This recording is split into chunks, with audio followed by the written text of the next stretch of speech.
এটা একটু ধরেন।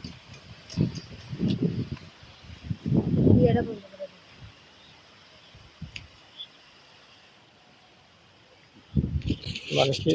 আসসালামু আলাইকুম। ওয়ালাইকুম সালাম ওয়া রাহমাতুল্লাহ ওয়া বারাকাতুহু। চাচা, আপনার নাম কি? আমার নাম মোহাম্মদ নুরুল হক। নুরুল হক। এই মরিচ ক্ষেত কি আপনার? জি জি। আচ্ছা, মরিচ ক্ষেতে কি নিজে ওষুধ দিতেছেন? হ্যাঁ, আমি নিজে ওষুধ দিই না সবসময়। আপনার বয়স কত? আমার বয়স আমার 70। 70 বছরে এখনো আপনি এই কাজ করেন না, কৃষি হ্যাঁ, কাজ করেন না? করতে হয় করতে হয়। আপনার ছেলে মেয়ে নাই? আছে যে কোনো এই কর্মকাজে কোনো আমি টুনটান করে আর কি, কাজে কর্মে আছে। ছেলে মেয়ে কয়জন আপনার? তারা 3 জন।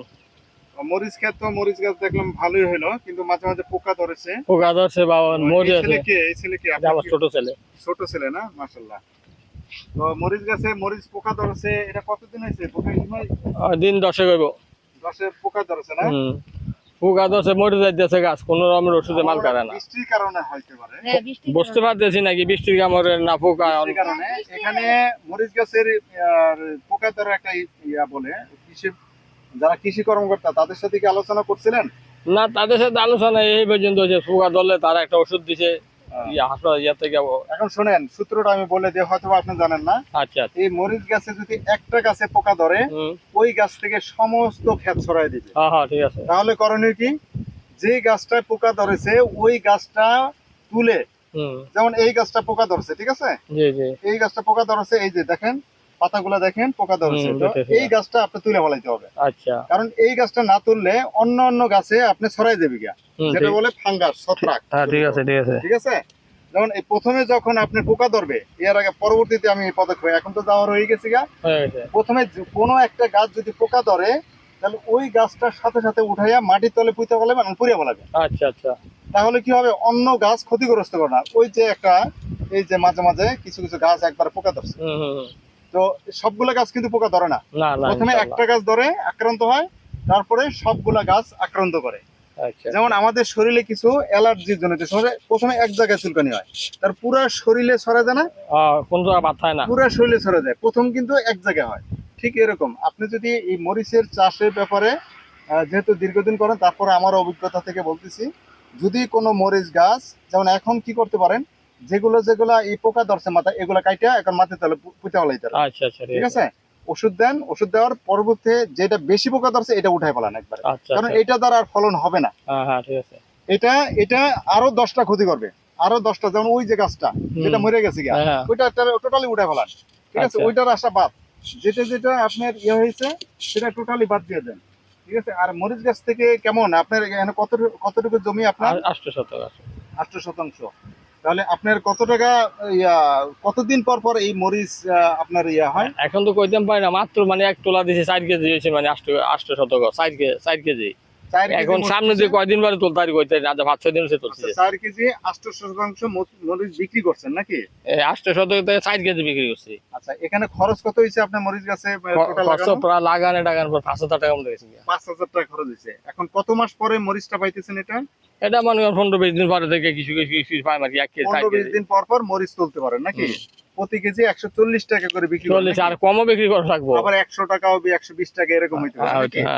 আচ্ছা, তাহলে আপনার প্রতি 5,000 টাকার মতো খরচ হয়েছে। এখন আপনার 1 মাস পরে বা 1.5 মাস পরে বা 2 মাস পরে কতদিন পর্যন্ত মরিচ কালেকশন করতে পারেন এখান থেকে? এটা তো আমি নতুন খেতে করছি, এটা তো বলতে পারি না এখন। আর এটা প্রথম করছেন? এটা প্রথম। ও আচ্ছা আচ্ছা, ঠিক আছে। এখন এই যে মরিচ গাছ থেকে আপনার কত টাকা আয় হইতে পারে? এটা তো আমি নতুন গৃহস্থী করছি, বলতে পারি না তো সঠিক। আচ্ছা আচ্ছা, আমি নতুন বুঝছি। আপনার 5,000 টাকা খরচ করে আনুমানিক আপনি বলতে পারতেছেন না, শেষ হলে তারপরে বলা যাবে আর কি। এর আগে কি ফলন করেছেন এখানে? এর আগে মানে সইটই করছি আর কি। সইটাই করছেন। আচ্ছা, আপনাকে তাহলে যেহেতু নতুন ক্ষেত, আমি পরামর্শ দিয়ে গেলাম এটা। আচ্ছা, এটা আপনার কার্যকরী একটা পদক্ষেপ। আপনি কি করবেন, আপনি প্রতিদিনই তো আসেন খেতে? মাঝে মাঝে একদিন পর। আচ্ছা, প্রতিদিনই আসবেন বা একদিন পর পর যখনই আসেন, আইসা কি করবেন, যেই গাছটা পোকে ধরছে সেই গাছটা সাথে সাথে তুলে ফেলবেন। আচ্ছা, ঠিক আছে, এই একটা কাজ। দ্বিতীয় কাজ হলো আপনার যে কৃষি কর্মকর্তাদের সাথে যোগাযোগ করা, কোন সময় কতদিন পর পর, কারণ 15 দিন পর পর ওষুধ দিল্লি সারে। আচ্ছা, এটা প্রতি মাসে দিতে হয় না, 15 দিন পর পর যদি ওষুধ দেন তাহলে আপনি যথেষ্ট। এমনি মরিচ খাত সাজানো ঠিক আছে, আমি যেটা দেখতেছি আমার দৃষ্টিতে। এখন আপনি যেটা করণীয়, যেই গাছটা আক্রান্ত করবে সেই গাছটা উঠে মাটি তলে দূরে পুঁতে বলাবেন আর পুড়ে বলাবেন, আচ্ছা, ঠিক আছে। ওইটার থেকে যাতে না ছড়ায়। যেমন কি হয় যেন আশেপাশে কিন্তু ক্ষেতগুলা পোকে ধরছে, ওই যে আশেপাশে, ঠিক আছে, ওই যে আশেপাশে ক্ষেতগুলা পোকে ধরছে, এখন ওই গাছের পোকাগুলা কিন্তু এইদিকে আসবে। এখন করণীয় কি আপনার? এই যে পাশের ক্ষেত কি আপনার? না পাশে আর মূলত আপনার পাশের ক্ষেতটা থেকে পোকের উৎপত্তি হয়েছে। আপনার ক্ষেতটা ভালো আছে, ওই ক্ষেতটা পুরাটা মরে গেছে। এই যে ক্ষেতটা আছে না, এটা মরে গেছে। এটা আমি যেটা বলছিলাম, ওই খাতায় ওষুধ দেয়নি, কিন্তু আপনার খাতে ওষুধ দিচ্ছে, যার কারণে দেখা গেছে আপনারটা একটু ভালো আছে, তার ক্ষেতটা ভালো নেই। আচ্ছা, ঠিক আছে, তাহলে এই অভিজ্ঞতাটা আমি শেয়ার করলাম। ইনশাল্লাহ পরবর্তীতে মরিচ গাছে যদি কোনো হয় তাহলে আপনার ইয়ে করবে না, যদি পোকা ধরে আপনি পর্যায়ক্রমে ব্যবস্থা নেবেন। ঠিক আছে, আর পাশে খেতে যদি পোকা ধরে তাহলে ওইটারে ওই মালিকের বলবেন যে তাড়াতাড়ি তুমি এই ব্যবস্থা ওষুধ ব্যবহার করো, নাহলে আমার খেতেও দরকার। ঠিক আছে, কথা বলছেন, তাকে পরামর্শ দিবেন যে আমার খেতে ধরবে, তুমি তাড়াতাড়ি ব্যবস্থা করো, নাহলে আমারটাও ধরবে, নাহলে আমার খাতে আমি যে ওষুধ দিয়ে কোনো কাজ হবে না। ঠিক আছে, তো ভালো থাকবেন, অসংখ্য ধন্যবাদ। আচ্ছা, আর কোনো আপনার কোনো লিখিত কোনো ওষুধ ব্যবহার করার সুযোগ নাই নাকি? ওষুধ ব্যবহার তো ওই ব্যাপারে তো আমার অভিজ্ঞতা নেই, কিন্তু আমার অভিজ্ঞতা থেকে বলছি। আচ্ছা, ঠিক আছে, এইটাই হয়। ঠিক আছে, আমি একজন চিকিৎসক প্লাস আমার একটা পেজ আছে যেটা কৃষকের হাট বাজার, এই কথাগুলা কৃষকের হাট বাজারে যাবে। ঠিক আছে, তো ভালো থাকবে না। আসসালামু আলাইকুম।